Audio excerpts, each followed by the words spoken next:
بسم اللہ الرحمن الرحیم۔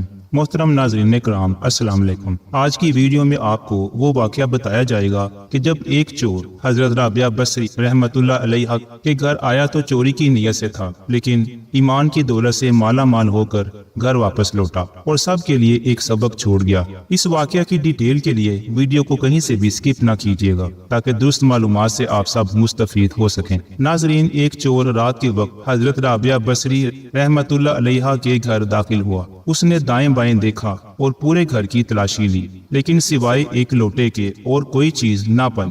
جب اس نے نکلنے کا ارادہ کیا تو حضرت رابعہ بصری نے فرمایا کہ اگر تم چالاک اور ہوشیار چور ہو تو کوئی شے لیے بغیر نہیں جاؤ گے۔ اس نے کہا، مجھے تو کوئی شے نہیں ملی سوائے لوٹے کے۔ آپ نے فرمایا، اے شخص، اس لوٹے سے وضو کر کے کمرے میں داخل ہو جاؤ اور 2 رکعت نماز ادا کرو، یہاں سے کچھ نہ کچھ لے کر ہی جاؤ گے۔ اس شخص نے حضرت رابعہ بصری کی ہدایت پر وضو کیا اور جب نماز کے لیے کھڑا ہوا تو حضرت رابعہ بصری اپنی نگاہیں آسمان کی طرف اٹھا کر دعا مانگنے لگی کہ اے میرے مولا، یہ شخص میرے گھر چوری کرنے آیا ہے اور میں نے اسے آپ کی بارگاہ میں کھڑا کر دیا ہے اور اس کو میرے گھر سے ملا بھی کچھ نہیں۔ آپ اپنے فضل و کرم سے محروم نہ فرمانا۔ ادھر جب چور نماز سے فارغ ہوا تو اس کو عبادت کی لذت نصیب ہوئی، چنانچہ رات کے آخری حصے تک وہ نماز میں ہی مشغول رہا۔ جب سحری کا وقت ہوا تو حضرت رابعہ بصری چور کے پاس تشریف لائیں تو اس کو سجدے کی حالت میں اپنے نفس کو ڈانٹتے ہوئے اور یہ کہتے ہوئے پایا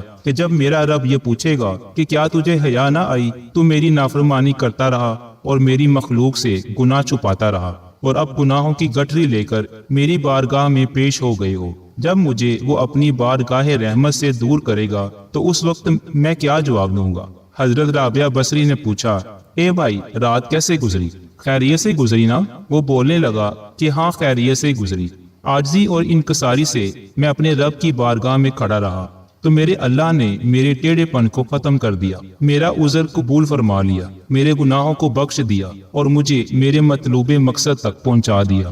پھر وہ شخص چہرے پر حیرانی اور پریشانی کے تاثرات لے کر واپس چلا گیا۔ اس پر حضرت رابعہ بصری نے اپنے ہاتھوں کو آسمان کی طرف اٹھایا اور عرض کی، اے میرے اللہ، یہ شخص ایک گھڑی آپ کی بارگاہ میں کھڑا ہوا اور تو نے قبول کر لیا، اور میں کب سے آپ کی بارگاہ میں کھڑی ہوں، تو کیا تو نے مجھے بھی قبول کر لیا؟ اچانک حضرت رابعہ بصری رحمت اللہ علیہ نے دل کے کانوں سے یہ آواز سنی کہ اے رابعہ، ہم نے اس شخص کو تیری ہی وجہ سے قبول کیا اور تیری ہی وجہ سے اپنا قرب عطا فرمایا ہے۔ سبحان اللہ۔ اللہ تعالیٰ کی ان پر رحمت ہو اور ان کے طفیل ہم پر بھی رحمت ہو، آمین ثم آمین یا رب العالمین۔ امید کرتا ہوں کہ آپ کو یہ ویڈیو بہت پسند آئی ہوگی۔ انشاءاللہ بہت جلد ایسی ہی معلوماتی ویڈیو لے کر حاضر خدمت ہوں گا۔ اگلی ویڈیو تک کے لیے مجھے اجازت دیجیے۔ اللہ آپ سب کا حامی و ناصر ہو۔